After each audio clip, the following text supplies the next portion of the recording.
Tulee kaupallinen yhteistyö tölkinhattu.fiin kanssa. Eli kyseessä on täysin suomalainen brändi, joka tekee tölkkeihin tällaisia kansia. Ja kokoonsa puolesta käy suurimpaan osaan Suomessa myytäviä tölkkejä. Poikkeuksena nämä Jenkissä myytävät nämä ihan jättikoot, niin näihin tää ei sitten käy. Ja tällä tölkinhatun päällä sä voit aukaista tämän tölkin, sitten sä käännät tämän klipsun sivuun, sitten vaan naksautat tämän paikalleen ja ready to go. Mä en tiedä, ootteko te törmännyt netissä tähän yhteen kaveriin, mikä aukoo näitä tölkkejä mitä ihmeellisimmillä asioilla. Hei, jos sä näet tämän videon, niin mä haluan lähettää sulle tällaisen. Kokeilepas tätä.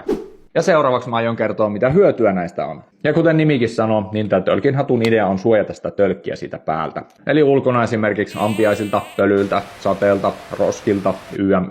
Eli sitten mun lempiosi on parin, eli näitä pystyy tilaamaan eri väreissä. Näitä pystyy myös tilaamaan kustomoituna, eli näihin saa muun muassa teksteillä, tai sitten voihan painottaa jonkun kuvan. Mä vastaan myös moneen yleisimpään kysymykseen näihin liittyen. Onko tämä alun perin Kiinasta hankittu tuote? Ei ole. Tää on Suomessa kehitetty, tää on 3D-printerillä tehty ja tää on patentoitu. Ajatellaanpa vaikka, että sä oot festareilla ja sä et halua, että kukaan sujauttaa sun juomaan mitään.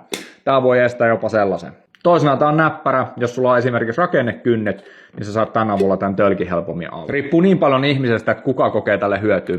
Jos ajatellaan, että sä oot kerran sen ampiaisen saanut suuhus, niitä on oikeasti paljon, niin kyllä sä silloin tiedät, mikä tämän hyöty on. Seuraava kysymys, onko tämä vesitiivis? Nopea vastaus, ei ole. Sä tarvisit jokaiselle oman koon ja se materiaali olisi luultavasti silikoonia. Lisäksi mä oon kokeillut yhdellä videolla tällaista tiivistä ratkaisua ja mun mielestä oli aivan kauhea käyttää.